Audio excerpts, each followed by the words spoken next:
Over time, the back of my vehicle, back in the day when I was a young mom, there would be my son's baseball bag, and there would be my bag with all the pole dancing clothes and all my stripper shoes. Over time, now that he's older and moved out, and here I am living this new life, I've got like a beach chair, I've got my paddleboard stuff, and I just started tennis again. I played tennis with my very first husband. God, so it was like 25 years ago, maybe more. And there's a little bit left. I took my first beginner lesson again today, so there's like a little bit of muscle memory, but not a lot. And it's cracking me up because, that's like how they say, you got some junk in the trunk, which is really like emotional baggage, right? So as we go into this podcast with the incredible Krista of almost 30, we were talking a lot about our junk in the trunk that we have, like the shadow work, and how we've really taken the time after my divorces, her divorce, to do the deep inner work, the gift of slowing down, the gift of diving in, the gift of feeling. So you're really going to enjoy this vulnerable journey, a sharing of sisterhood, and how we are better and more connected to the divine as we slow down and feel and come even more home to ourselves. So enjoy. Welcome to Intimate Conversations. Become the one. Intimacy is an inside job. Hello, delicious people, and welcome to season 11. How did this happen? Here we are in March of 2024. Little you is our theme today. You know that's a conversation I have a lot around here because the inside creates the outside. Today we have with us this gorgeous goddess who is known around the world, the co-founder of Almost 30 global community and brand, providing online learning and resources for navigating life's transitions. Almost 30 is a podcast, top spirituality, top wellness, reaching over 100 million. You heard me right. 100 million downloads. And Krista is also the co-founder of Morning Microdose, a daily dose of inspo, ranked top new podcasts by Spotify.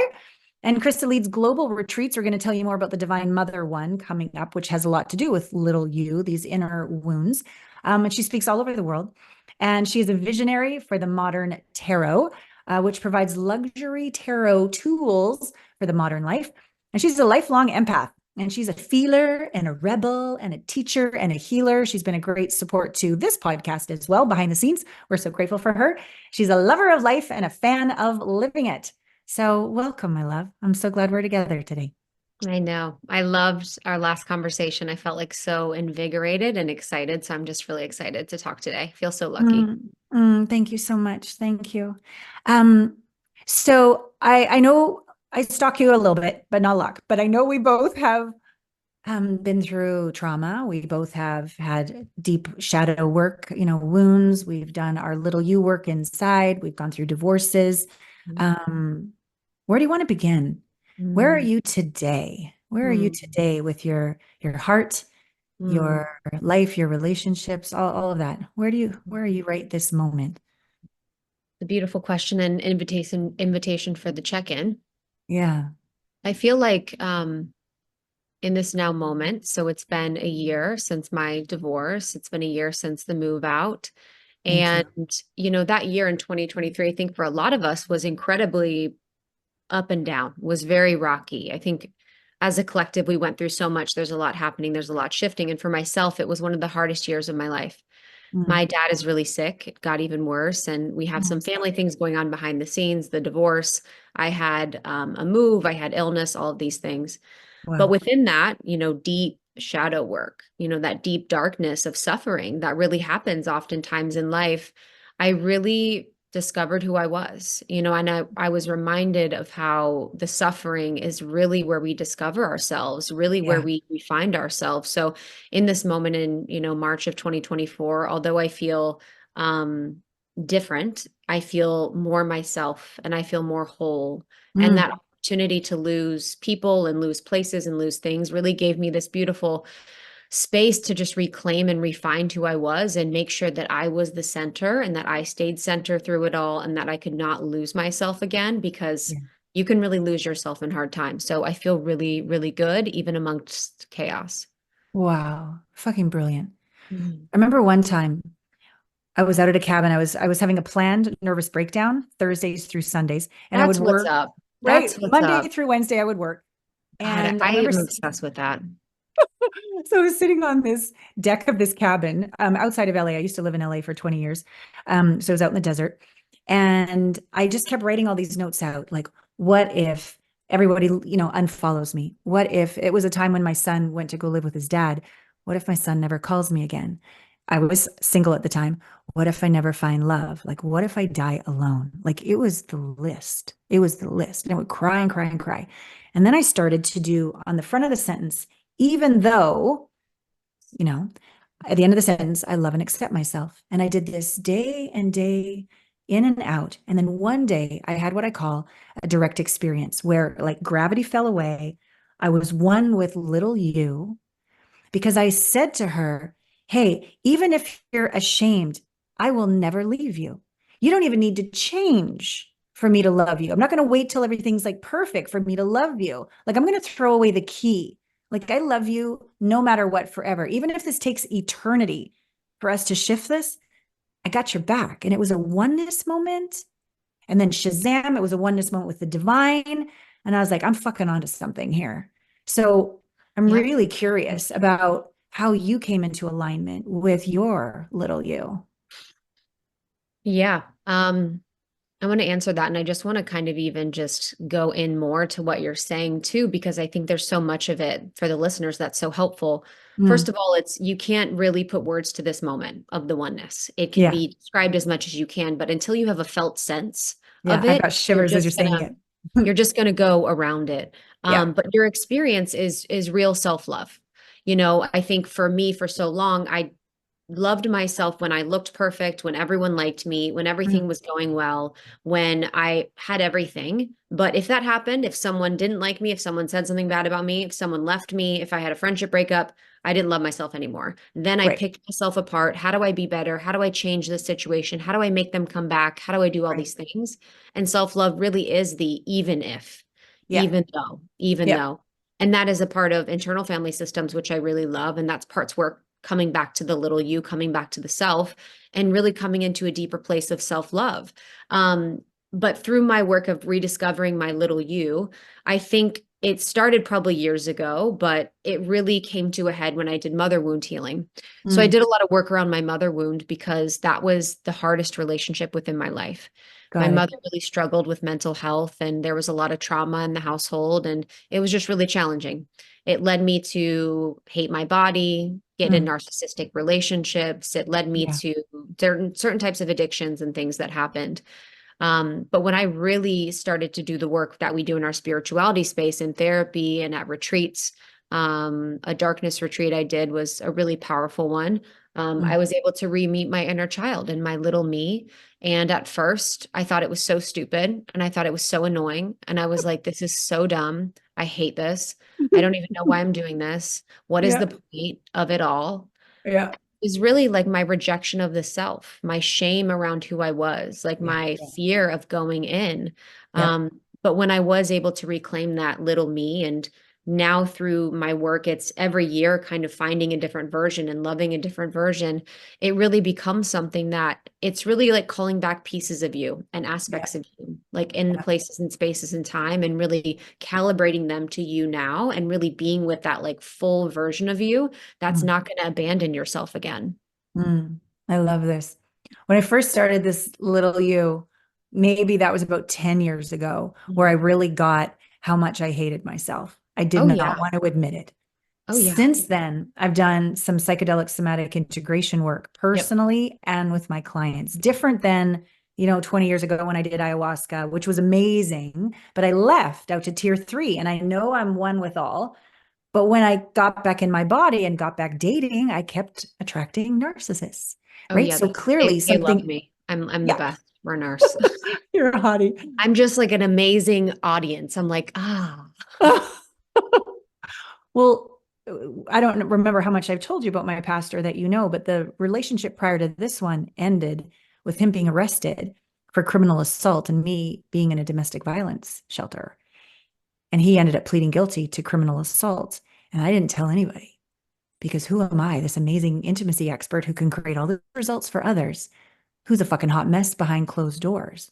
And I said, there's got to be another way that I haven't discovered in 20 years of work to heal this because I was that close to death.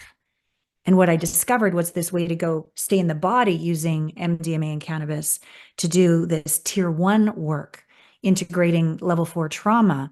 And I discovered things that I had disassociated from, had no idea that were in there, things that occurred as a kid, a lot of abuse. Finally, it all came back. Difficult to integrate. But what it did was it finally forgave myself of why I kept attracting these abusive relationships. It was the wound, the body attracting them, not my brilliant mind or my open heart. My body was still hypervigilant, looking for the next abuser to survive. And once that got integrated, since the last time we actually spoke, I've met the love of my life at 54. So, never give up on oneself to Yeah. love oneself. Have you And done that's so, any? Yeah, yeah, that's so huge and I really love the thought of, it's like almost like I always think about it in our auric field. It's like we have our trauma in our yeah, auric field and it lives and we see the world through our auric field. So you see the world through our trauma. And we yeah, don't realize until we become conscious of it. And once we can clear that, then our field becomes clear. We're no longer attracting things that are going to help us heal, but also be very painful. And yeah, what's happening is our subconscious is really attracting the things that are going to help us heal. So for me, that was narcissists. For me, that was codependent relationships. For me, that was whatever, these relationships that I'd be in with even friends where I would always give my power away. I would always yeah. put everyone on a pedestal and I'm kind of in service to them. I'm Mm, not as mm, good as them, same, smart as them, pretty as them, that same. whole thing. Yeah. That Yeah, was like such a journey of being in that. And, honestly, the past couple years, God had to move all these relationships out of my life, some by choice, some not, so that I could find my own self. I mm, could be in my own because until we're alone or till we're in solitude or till we're by ourselves, we are really adjusting and contorting to relationships and people all the time, yeah, subconsciously and consciously. So it's like you have to kind of come back within to figure out who you are and then yeah, rediscover your power and also love on the aspects of you that you've been neglecting, abandoning, lying to, doing all these things throughout your whole life, mostly unconsciously. yeah, totally. I spent the last year and a half prior to now in the middle of nowhere in Wyoming for this very reason. Wow. 15 acres, 10 horses. I didn't have to take care of the horses, but just like I needed to be in nature. So all I Yep. could hear was me and be with me, Yes. and there was no escape. And I did all of this inner work. Um, And that probably Sexuality. magnetized your man. Yes, exactly. Is exactly what happened. And it was when I didn't need him. And I had my own inner masculine feminine communion within my body, this communion with the divine and a communion with my body, because I wasn't in my body. I thought I was, but I wasn't. I wasn't. So I'm curious about your healing journey as well regarding sexuality, because for me, it's kind of gross to admit, but I would use it to get what I wanted. I could use my body, I could use money, I would, sacrifice myself, anything so that you like me and you don't get angry at me. And when I had to really come home, I didn't like my body at first because my body was the one that got me in trouble or the one that I had misused. And now, fuck, Christine, the amount of divine energy that flows through my pussy, my belly, my heart, my entire aligned, it's so sacred. It's it's divine. It's gorgeous. So I'm so curious about your body, your femininity, your sexuality on this journey. Let me fix my hair while I think about it. Like, And let me tell me get from my, your yoni. Speak with yeah, your I'm other set like, of lips. let me fix my divine mane. Ah, yeah, I'll be honest that I think my sexuality journey is like coming online now. yeah. So I was someone, I grew up in a conservative Catholic household in the Mm, middle of Ohio. So there was not a lot of sexual liberation. There was not a sure. lot of connection to our body. There was not a lot of joy. There was not a lot of pleasure. Mm, So for most of my life, I saw sex as something you do for the man, something that he enjoys, something that you do to make them like you or deepen connection. I yeah. saw my body as something that was like a tool for that. Yeah. But I also felt, because I'm very sensitive, so I also felt deeply ashamed of it because of Mm. the Catholic upbringing. And it was a lot of weird messaging where I had men that were attracted to me, but I felt shame that they were, and also scared because Yeah. of sexual trauma and times Yeah. where I had my boundaries crossed. Yeah. Yeah. So honestly, it's been the past year or so since my divorce that I've really been opening up to that energy and really rediscovering my sexuality and pleasure. And like, Mm. it has been the most fun thing to give. And that's to give myself permission, because again, when we think about self-love, we cannot love ourselves fully if we don't love the sexual part of us, the Hmm. awakened part of us, the part that desires sex, the part that gets turned on, the part that feels pleasure, the part that has a fantasy, the part that like thinks dirty thoughts. Like there's such a spectrum of self-love that I think we overlook in so many different areas that I think we get wrong. And I've Mm. really had to reclaim like the naughtiness, the sexuality, the pleasure, Yeah. all of these things in this moment. But I feel like I'm honestly a baby deer. I feel like I'm Mm. so early on my journey. So I love Mm. learning from you. And Mm. I look forward to discovering more of that in intimate relationships with partners that I'm having now that I'm dating. Wow. Wow. Oh, we're gonna have to talk offline. Yeah, Yeah. yeah, about more naughty It's things. so fun. It's so fun. And it's Uh, like, to after a marriage, like I loved my partner, I loved our relationship, but to rediscover and be like, oh my God, I have a new lease on life. Like I have a yeah. new relationship with my body. I have like there's a whole new world out here that I'm like, Oh, oh, this is exquisite, hon. I'm so happy for you. it's so good. So happy. So I'm It's so good. 54. And as I mean, I used to do S Factor pole dancing for years. I thought I was sexy. I thought had a good relationship with my sexuality, but it was still a commodity. Like this is a piece of meat, not a work of art. No matter what I said with my head, my body was still terrified. And I would disassociate and just do the thing and maybe have a clitoral orgasm, but never surrender, never surrender. And as I did my healing journey, I got all the way back to like purity where there was no libido for a while. Just like this new bud of what's possible in my body with pleasure, as opposed to manipulating the situation to get them to like me. And now it's starting from this, I'm going to call it a multidimensional place. Sometimes I'm a fucking dragon, or I'm this old, crazy, crone indigenous woman, or sometimes I'm very dominant. And other times I cry, I want to be held in the fetal position. Like there's all these flavors. And my incredible beloved is just with me wherever I am, wherever I am. Even when I say, honey, I'm not here. I've left. Can you tell? He's like, I can tell. I just didn't know what to say. I go, yeah, we need to slow down. I need it slower so I can stay in my body. Like he's right there. And he has the best cock ever. I love his cock so much. So that's really It's the fun. best. A little worship, a little Yes. worship Right. moment. So have you had that kind of experience of that pure moment as you're now getting out there dating again? Like this is Mm. new. This is for me. This is different. Mhm. Yeah, I think I've been recalibrating to that because we've been separated for a year and a half. I've wasn't intimate with someone for over a year, just kind of coming back into my own energy and my body. Yep. Because after being in intimate partnership for so long, you're in a cellular relationship with someone in addition to emotional, physical, mental. My Yep. cells are calibrating to his at all times. Yep. So Yep. coming out of the cellular relationship that we had, I had to come back to myself. I had to figure out what I'm like. I had to figure out, Detox. Yeah. I had to detox. Growth is really a detox process. So I had to really get comfortable and be in my body and just recommit to my own pleasure and my own divinity. Yeah. Um, and now it's been such a beautiful pleasure where the men that I can be with, it's like discovering new aspects of myself, giving myself permission in different ways. And when Mm. you're actually in your body and when you're like a sensitive person, but Yeah. but in your body, it Yeah. is so much fun because all the senses are on 10 times, all the Yes. experiences on 10 times. And for Yes. someone that hated being sensitive most of my life, I Yeah. found it to be a burden. I was like, I feel so much. I Yeah. experience so much. I Yeah. cry all the time. Yeah. And then to come back and be like, no, I have the choice to feel as much as I want to feel and then have sex with it. It's like so beautiful. So rediscovering the power of my sensitivity in sex has been amazing. I love this. And I love where you're talking about like power, like true potency. Like Yes. my potency got me molested. My potency got me abused. So I Mm. had a lot of work to do that good men are turned on by my potency, respect my potency, are Yeah. up under my potency, Yes. and I can be, someone can have my back Yes. and I can shine more fully than ever. Yes. I Tell think a me lot of about, women have oh, that, where they have their power and their femininity. And I think that's a very common thing for most of us. Because I remember, I don't know if you remember this, being young and having someone look at you when you're young a little funny. yeah, You're like, I feel a little funny about how that man's looking at me. I feel a little totally. uncomfortable. We psychically pick it up.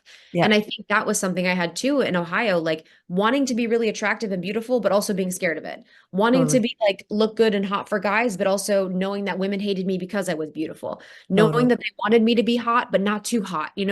This contraction, expansion moment of our femininity and our pleasure. And I've really had to calibrate to kind of push the bounds of that and be Mm, like, no, I'm going to be fully in the expansion mm, around women, around men, around my lover, around not my lover. So, because that's who I am. Like yeah. in my femininity is also my fullness. So, I Mm, think I really relate to that. Some of the stories that I had around if I'm beautiful, it's a bad thing. If I'm sexual, it's a bad thing, because we really get programmed with the traumatic memories that make us think that and like yeah. stick in our auric field, like I was talking about. So we Mm. see life through that lens.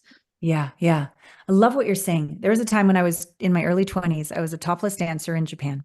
And on one side of the stage, all the men would bow to the other girls. But on my side of the stage, they were like scabe, horny. And I was like, what the hell's going on? And what I learned from these French dancers is they did the Tibetan practice of Tonglen, the monks, how they breathe in the pain and Mm. suffering of the world. And within their vibration, they exhale out love and compassion. They Wow. transmute energy, right? We know this from spiritual studies. So here were these dancers, and I was watching them breathe in low vibrational, hey, tall glass of water. They literally did not close. They welcomed it. And I watched them do alchemy right before my eyes. And it's like it came out of their breasts, their fingers, and their eyelashes. And the men on their side of the stage would like straighten up and like bow. And I learned over time, I don't need Wow. to resist because what we resist, persists and Yes. gets us, right? Yes. I can be brave enough to Yes. open even Yes. to that energy. Yes. And I can affirm within myself, thank you. I am a divine goddess. Thank Yeah. you for noticing, and exhale it out and watch them either straighten up or step aside and leave.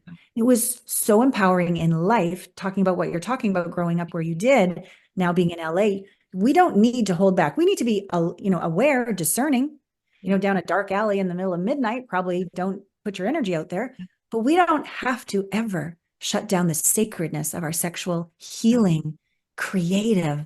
naughty, alive, sacred energy ever. Yes. Yes. And when you're good within yourself and you feel centered and grounded and you have a sense of self-love where you're not reachy and you're not grabby, because what can happen oftentimes with sexual energy is it can it's a fine line between if you're using sexual energy to get something, you Yep. want something from someone, you want validation, you want acceptance, you want connection, that's a Transaction. leaky Yep. Shakti. But if you Yep. have your sexual energy within you and you know it's a part of you and you know when to wield it or like use it in a way that's fulfilling you and not like you want something from someone, it's totally different experience. So Yeah. the energetics of sensuality is so fascinating. And I think it's such a pleasure to play in and experience and feel, especially for people that are incredibly sensitive. Yeah. I love this. And I'm curious about your Divine Mother retreat as well, because for me, sexual energy is quite broad. There is the bound, chicka, bound, bound energy, right? But there's also the back off, like fierce love, right? Heart open, you crossed a boundary. I believe that's sacred sexual energy for us. I also Mm, believe like the reason you have 100 million downloads, that's your creative sexual energy. And the world is like, starving for it. And I also believe sacred sexual energy is very tender and healing, like the touch. Have you ever had a moment when maybe somebody you're dating now, the man had a bad day? And mm, there's no safe place in the world for a man to cry, but a woman in her divine sacred sexual energy will take his head against her breast and be mhm, that safe place, right? mhm, It's healing. Our touch is healing. Our mhm. bodies are Yeah. healing. Mhm. So, what happens at your retreats with this incredible sacred energy that you are embodying? I think for a lot of the women that I work with, um, It was interesting because I did a retreat recently in Ibiza. It was beautiful. It was called True Essence. And it was all Mm. about discovering your true essence, who you are, like in the inside, or who your who your soul is and what it came here to be. It's that felt sense, that like taste in your mouth you get when you're really being yourself. Nice. We wanted to figure out what that was, how we could uncover that. And I brought up sexuality and pleasure in one of the workshops. And it was very interesting because a lot of the women that I'm working with are actually not at the level where they're able to hear that or be with pleasure or be Got it. with sexuality Yeah. because they are burnt out, doing too much. They are over functioning. They're They in their are masculine. Yeah. in their masculine, running Yeah. around 50 miles a minute, 100 Yeah. miles a minute. And so it was the learning that I had was just kind of heartbroken almost that so Mm. many women are doing so much that they feel like they're not worthy or deserving of pleasure, or they feel like they can't stop and be in their bodies and receive pleasure Yeah. because they are in their masculine. They're in their wounded masculine, or they're, the part of them that feels like they have to do it all to be loved. Yeah. Yeah. I think a lot of us, speaking for the mother, saw our mothers doing that. My Yeah. mother was doing everything. She was cooking, cleaning, doing the bills. She was the man of the house, the mother of the house. She was working. She Mm. was doing everything. And it made Yeah. her crazy in a lot of ways. And it made her not in her body, and it made her disassociate. And it made her feel like she was being a good woman, a good modern woman. Right. Um, a lot of the men that, I grew up with, where I grew up, hold on, let me pause for the siren.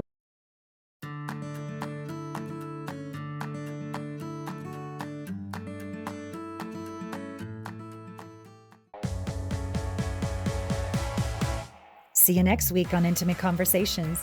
Get out there and make love to life. What I love about this interview is Krista gets it. She gets become the one to find the one. She gets you need to feel and integrate these somatic wounds held in the body, not in the mind. We all know better. But until we can surrender in the body, nothing in our life changes. She understands the work that she's doing with a lot of her women. Please sign up for that retreat if you haven't already. Please follow her if you haven't already. Yes, please check out all that she is about. It seems that the women she attracts the most are very much in their masculine, very much in their adrenal, very much in control. And just the idea that I was suggesting in terms of our sacred sexuality and surrendering to that sacred sexual energy and the divine flowing in as and through us. She's very correct. That's a big jump to get to before you learn to get back in your body and heal those mother wounds until you can be present. And then I am the next step after that. Once you're, on that path to feeling and taking ownership without self-judgment and realizing you're far more powerful when you surrender than when you're a control freak. And the quality of lovemaking, not just with a partner, with yourself, with the divine, like life becomes one big, extraordinary opportunity to penetrate and be penetrated by the divine, by life. You become exponentially more powerful, and you become really attractive to your quality partner, but also your quality clients, your quality situations. You literally become energetically repulsive, maybe is a strong word, but you repel anyone that doesn't honor you because you honor you. Anyone that doesn't appreciate and value you because you value you. Anything that's out of alignment, gone, because only alignment will do. And so I'm really proud, inspired by this woman, by the work she's done so young. I mean, shit, I'm probably 2 decades older than her. But really, really inspired. So please follow her. Please look into her retreat. She has a Divine Mother one coming up. I believe it's May. Yeah, I remember that now because it's May is Mother's Day month. And she's like, oh, that's right. Perfect. She has another one coming up, I think, in the fall as well. But go check that one out. It's in Portugal. So gorgeous. And be sure you spend time with people where you feel safe and they get you and they honor you and they don't judge you and they are a few steps forward on the journey to you. And they're not above you though. They're not better. They've just taken a few steps ahead. So they're humbled, they're honest, they're vulnerable, they're transparent. They do the work. They work with coaches too. Those are healthy people to be around. Don't buy the quick fix bullshit. It's not real. It's not real. You need to be able to, if you want a great, healthy body, you don't go to the gym once. You don't, no, it's a lifestyle thing, right? If you always want to be ascending, you always have to be doing something to honor your soul's ascension. And so please attend Krista's events if they resonate with you. And if I resonate with you, it is time we connect. My goodness, the depth of integration work that I'm doing with my clients for their ascension. Whether they're single and ending patterns where they've really been attracting mayhem, and they know better, but they keep doing it. So it's not for lack of intention. It's not for lack of affirmation. It's not for lack of understanding. It's because there's unintegrated wounds in the body. That has to be the only reason. It has to be subconscious, or they would have changed it. And so it's been so fulfilling to watch them attract really healthy relationships and have epic, mind-blowing, heart-opening, otherworldly, sacred sexuality. And to see relationships, happier than ever after 16 years together, 5 years together, and now both partners are embodied, and the figure 8 of energy that's going back and forth now that both have integrated a certain amount of wounds, to watch them soar, and then how that within our community up levels everybody. We really are better together, people. We really are. So if you're looking not only for the path to that deep heart integration and trauma processing and integration, but also a community where you will not be judged. You will be welcomed with open arms. We will laugh, we will cry, we will swear, we will dance, we will do all together. That is the blessing I have, the community that I've attracted. God, I love them. Family, soul family. So contact me if it's time. I love you.